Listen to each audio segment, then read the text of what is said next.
ನಮಸ್ಕಾರ ಎಲ್ರಿಗೂ. ನನ್ನ ಹೆಸರು ವಿಜಯ್ ಅಂತ. ನಮ್ಮದು ಭಗತ್ ಸಿಂಗ್ ಅಸೋಸಿಯೇಷನ್ ಇದೆ. ಈ ಅಸೋಸಿಯೇಷನಲ್ಲಿ ನಾವು ಸುಮಾರು 15 ವರ್ಷದಿಂದ ಕರಾಟೆ ಮತ್ತು ಜಿಮ್ನಾಸ್ಟಿಕ್ನ ಪ್ರತಿಯೊಂದು ವಿದ್ಯಾರ್ಥಿಗಳಿಗೂ ಹೇಳ್ಕೊಡ್ತಾ ಬಂದಿದ್ದೀವಿ. ಅದಲ್ಲದೆ ಕೆಂಗೇರಿ ಸುತ್ತಮುತ್ತ ಇರೋ ಸ್ಕೂಲ್ಗಳಲ್ಲಿ ಸಹ ನಾವು ಕರಾಟೆ ಮತ್ತು ಜಿಮ್ನಾಸ್ಟಿಕ್ ಕ್ಲಾಸ್ನ ತೊಗೊತಾ ಇದ್ದೀವಿ. ಸೊ ಇವತ್ತು ನಾವು ವಿಡಿಯೋ ಮಾಡ್ತಿರೋ ಉದ್ದೇಶ ಏನಪ್ಪ ಅಂದರೆ, ಲಾಸ್ಟ್ ವೀಕು ನಮ್ಮದು ಜಿಮ್ನಾಸ್ಟಿಕ್ ಮತ್ತು ಕರಾಟೆ ಕ್ಲಾಸಸ್ಸು ಇನಾಗ್ರಲ್ ಪ್ರೋಗ್ರಾಮ್ನ ಮಾಡಿದ್ದೀವಿ. ತುಂಬ ಭರ್ಜರಿಯಾಗಿ ಇನಾಗ್ರಲ್ ಪ್ರೋಗ್ರಾಮ್ ಬಂದಿದೆ. ಸೊ ನೀವೇನಾದರೂ ಆ ವಿಡಿಯೋನ ನೋಡಿಲ್ಲ ಅಂದರೆ ದಯವಿಟ್ಟು ನಾವೊಂದು ವಿಡಿಯೋ ಬಿಡ್ತಾ ಇದ್ದೀವಿ, ಅದನ್ನು ಡಿಸ್ಕ್ರಿಪ್ಷನ್ಗೆ ಹೋಗಿ ಲಿಂಕ್ನ ಕ್ಲಿಕ್ ಮಾಡಿ ಆ ವಿಡಿಯೋನ ನೀವು ನೋಡ್ಬೋದು. ಸೊ ನಿಮ್ಮೆಲ್ರಿಗೂ ಇವತ್ತೊಂದು ತುಂಬ ಖುಷಿಯಾಗಿರೋ ವಿಷಯ ಬಂದಿದೆ. ನಿಮ್ಮಲ್ಲಿ ಜೋಶ್ ತರ್ತಾ ಇದ್ದೀವಿ. ಏನಪ್ಪ ಜೋಶು ಅಂದರೆ, ಎಲ್ರಿಗೂ ಜಿಮ್ನಾಸ್ಟಿಕ್ನ ಕಲಿಬೇಕು ಅನ್ನೋ ಆಸಕ್ತಿ ಇರುತ್ತೆ, ರೈಟ್ ಅಲ್ವಾ?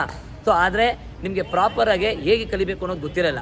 ಸೊ ನೀವು ರೀಲ್ಸ್ಗಳಲ್ಲಿ ನೋಡಿರ್ತೀರ ಸುಮಾರು ಜನ, ವಾಟ್ ಇಸ್ ದಟ್, ಫ್ಲಿಪ್ ಹೇಗೆ ಹೊಡಿಬೇಕು, ಸಮರ್ ಸಾಲ್ಟ್ ಹೇಗೆ ಹೊಡಿಬೇಕು ಅಂತ ಬರೀ ಅದನ್ನು ಮಾತ್ರ ತೋರಿಸ್ತಾರೆ.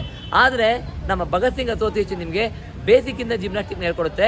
ದಯವಿಟ್ಟು ನಮ್ಮ ಚಾನಲ್ನ ನೀವು ಸಬ್ಸ್ಕ್ರೈಬ್ ಮಾಡಿಕೊಂಡು ಫಾಲೋ ಮಾಡಿ. ನಿಮಗೆ ಜಿಮ್ನಾಸ್ಟಿಕ್ನ ನಾವು ಬೇಸಿಕ್ಕಿಂದ ಹೇಳ್ಕೊಡ್ತೀವಿ. ಇಲ್ಲ ನೋಡ್ತಾ ಬನ್ನಿ, ನಮ್ಮ ಸುಮಾರು ಜನ ಸ್ಟೂಡೆಂಟ್ಸ್ಗಳು ಇಲ್ಲಿ ಪ್ರಾಕ್ಟೀಸ್ ಮಾಡ್ತಾ ಇದ್ದಾರೆ. ಹಾಗೆ ನೋಡಿ ಕಾಣ್ತಾ ಇದೆ ಅಂತ ನಿಮಗೆ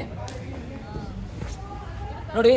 ಇಲ್ಲಿ ಕೆಲವರು ಪೇರೆಂಟ್ಸ್ಗಳಿಗೆ ಒಂದು ಡೌಟ್ ಇದೆ, ಜಿಮ್ನಾಸ್ಟಿಕ್ನ ಎಷ್ಟು ವರ್ಷದಿಂದ ನಾವು ಕಲಿಬೇಕು ಅಂತ. ಈ ಒಂದು ಜಿಮ್ನಾಸ್ಟಿಕ್ಗೆ ಯಾವುದೇ ಏಜ್ ಲಿಮಿಟ್ ಇಲ್ಲ. ಯಾಕಂದರೆ ನೀವೇ ನೋಡ್ತಾ ಇದ್ದೀರಾ ನಮ್ಮ ವೀಡಿಯೋಸಲ್ಲಿ, ನಮ್ಮ ಸೀನಿಯರ್ಸ್ ಇರ್ಬೋದು, ಜೂನಿಯರ್ಸ್ ಇರ್ಬೋದು, ಹುಡುಗಿರು ಇರ್ಬೋದು, ಹುಡುಗರು ಇರ್ಬೋದು, ಪ್ರತಿಯೊಬ್ಬರು ಜಿಮ್ನಾಸ್ಟಿಕ್ ಮಾಡ್ತಾ ಇದ್ದಾರೆ. ಸೊ ಜಿಮ್ನಾಸ್ಟಿಕ್ ಮಾಡೋದ್ರಿಂದ ನಿಮ್ಮ ಬಾಡಿ ತುಂಬ ಫಿಟ್ನೆಸ್ ಇರುತ್ತೆ. ಹಾಗೂ ಜಿಮ್ನಾಸ್ಟಿಕ್ ಕಲಿತ್ರೆ ನೀವು ಏನು ಬೇಕಾದರೂ ಕಲಿಬೋದು. ಜಿಮ್ನಾಸ್ಟಿಕ್ ಕಲ್ತಿರೋ ಬಾಡಿ ಏನಕ್ಕೂ ನಡಿರುತ್ತೆ. ಸೊ ನಾನು ಆಗಲೇ ಹೇಳ್ದಂಗೆ ಪ್ರತಿಯೊಬ್ಬರು ನಮ್ಮ ಚಾನಲ್ ಬರುವಂಥ ಒಂದು ವಿಡಿಯೋನು ಮಿಸ್ ಮಾಡದೆ ನೋಡಿ. ನಿಮಗೆ ಬೇಸಿಕ್ಕಿಂದ ನಾವು ಜಿಮ್ನಾಸ್ಟಿಕ್ ಕೇಳ್ಕೊಡ್ತೀವಿ. ಸೊ ಈಗ ನೋಡ್ತಾ ಇದ್ದೀರಲ್ವಾ, ಇಲ್ಲಿ ನಮ್ಮ ಸ್ಟೂಡೆಂಟ್ಸ್ಗಳು ಜಿಮ್ನಾಸ್ಟಿಕ್ ಮಾಡ್ತಾ ಇರೋದು. ಇವರೆಲ್ಲ ನಮ್ಮ ಜಿಮ್ನಾಸ್ಟಿಕ್ ಕ್ಲಾಸ್ಗೆ ಲಾಸ್ಟ್ ಕ್ಲಾಸು. ಏನಪ್ಪ ಇದರಲ್ಲಿ ವಿಶೇಷ ಅಂದರೆ, ಇವರೆಲ್ಲ ನಮ್ಮ ಲಾಸ್ಟ್ ವೀಕು ಓನ್ಲಿ 2 ವೀಕ್ಸ್ ಆಗಿದೆ ಅಷ್ಟೇ ಇವರೆಲ್ಲ ಬಂದು ನಮ್ಮ ಜಿಮ್ನಾಸ್ಟಿಕ್ ಕ್ಲಾಸ್ಗೆ. ನೋಡಿ, ಇವರೆಲ್ಲ ಬಂದು 2 ವೀಕ್ಸ್ ಆಗಿದೆ ಅಷ್ಟೇ. ನಾವು ಜಿಮ್ನಾಸ್ಟಿಕ್ ಮಾಡ್ತಾ ಇದ್ದೀವಿ. ಕೆಲವರಿಗೆ ಡೌಟ್ಸ್ ಇರುತ್ತೆ, ನೋಡಪ್ಪ ನನಗೆ ಏಜ್ ಆಗೋಗಿದೆ, 19 ಇಯರ್ಸ್ ಆಗಿದೆ, 20 ಆಗಿದೆ, 30 ಆಗಿದೆ, ನಾವು ಜಿಮ್ನಾಸ್ಟಿಕ್ ಮಾಡ್ಬೋದಾ ಅಂತ. ಇದು ನೋಡಿ, ನಮ್ಮ ಸೀನಿಯರ್ಸು ಲಾಸ್ಟ್ ವೀಕ್ ಬಂದರು ಅವರು ಜಿಮ್ನಾಸ್ಟಿಕ್ ಕಲಿಯೋದಕ್ಕೆ. ನೋಡ್ತಾ ಇದ್ದೀರಲ್ವಾ? ಸೊ ಈ ರೀತಿ ಈ ಒಂದು ಜಿಮ್ನಾಸ್ಟಿಕ್ಕಲ್ಲಿ ಯಾವುದೇ ಒಂದು ಏಜ್ ಲಿಮಿಟ್ ಇರೋದಿಲ್ಲ. ನೀವು ಪ್ರತಿಯೊಬ್ಬರು ಕಲಿಬೋದು.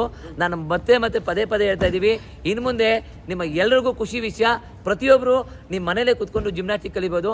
ಅದೇ ರೀತಿ ಇಲ್ಲಿ ಯಾರಾದರೂ ಕೆಂಗೇರಿ ಸುತ್ತಮುತ್ತ, ನಾಗರಬಾವಿ ಸುತ್ತಮುತ್ತ ಪ್ರತಿಯೊಬ್ಬರು ಯಾರಾದರೂ ಇದ್ದರೆ ದಯವಿಟ್ಟು ನಮ್ಮ ಕ್ಲಾಸಿಗೆ ಬಂದು ಅಡ್ಮಿಷನ್ ಆಗಿ ನಿಮಗೆ 100% ರಿಸಲ್ಟ್ ಕೊಡ್ತೀವಿ ಅಂತ ಹೇಳ್ತಾ ನಾನು ಮಾತು ಮುಗಿಸ್ತಾ ಇದ್ದೀನಿ. ಜೈ ಹಿಂದ್.